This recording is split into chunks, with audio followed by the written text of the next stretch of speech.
आज भारत के मुसलमानों को भी यह तय करना है, जो आज भारत में रहते हैं, कि उनके असली पूर्वज कौन थे। इस्लाम धर्म का उदय 7वीं शताब्दी में हुआ था और इससे पहले भारत में केवल हिंदू, जैन और बौद्ध धर्म के लोग ही रहा करते थे और कोई धर्म के लोग यहां थे नहीं।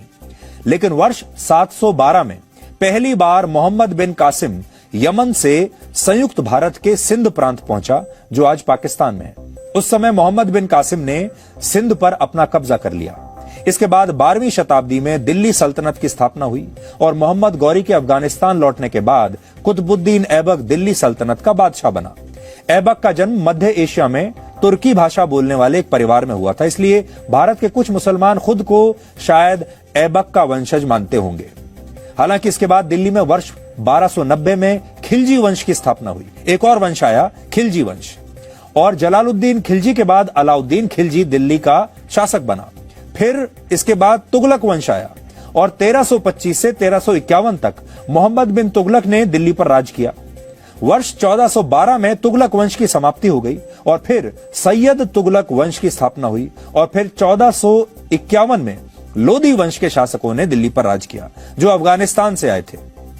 इसलिए आज भारत के जितने भी तमाम मुसलमान हैं, आज उन्हें हो सकता है उनमें से बहुत सारे अपने आप को लोदी वंश का भी बताते हों।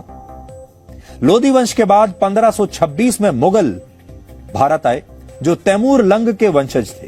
तैमूर लंग मध्य एशिया का एक बड़ा मुस्लिम शासक था।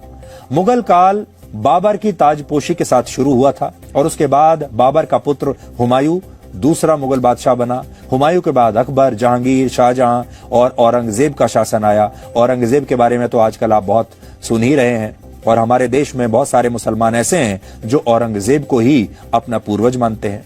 बहादुर शाह जफर आखिरी मुगल बादशाह थे और कुछ मुसलमान हो सकता है उन्हें भी अपना पूर्वज बताते होंगे।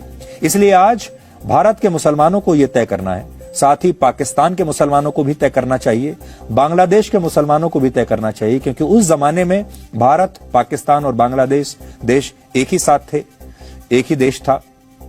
इन सबको आज यह तय करना चाहिए कि इनके असली वंशज कौन हैं, लोदी हैं कि मुगल्स हैं कि और कोई है। यह कुतुब मीनार पर अब तक का सबसे गहन विश्लेषण है जो आज हमने आपको दिखाया, और यह विश्लेषण तथ्यों पर आधारित है, इतिहास की सही जानकारियों पर आधारित है, एएसआई की रिपोर्ट पर आधारित है, ऐतिहासिक दस्तावेजों पर आधारित है, जिसमें हमने ग्राउंड जीरो पर जाकर खुद साक्ष्य इकट्ठा किए हैं। इसलिए आप चाहें तो इस विश्लेषण को अपने दोस्तों के साथ शेयर कीजिए, अपने परिवार के लोगों को फॉरवर्ड कर सकते हैं। उन्हें कुतुब मीनार का असली इतिहास आज आप बता सकते हैं, जो कि आपके स्कूल में और कॉलेजों में इतिहास की किताबों ने आपको कभी बताया नहीं, क्योंकि इस विश्लेषण में जो बातें हमने बताई हैं वो आपको इतिहास की किताबों में शायद पढ़ने को नहीं मिली होंगी। इसलिए आज हम चाहेंगे कि जब हम इतिहास को सही करने की इस परंपरा को शुरू कर रहे हैं, तो आपको ये विश्लेषण व्हाट्सएप के जरिए फॉरवर्ड कीजिए, फेसबुक पर शेयर कीजिए लोगों के साथ, या जिस भी सोशल मीडिया के जिस माध्यम पर आप हैं, आप इस विश्लेषण को अपने दोस्तों के साथ और समाज में अपने लोगों के साथ जरूर शेयर कीजिए।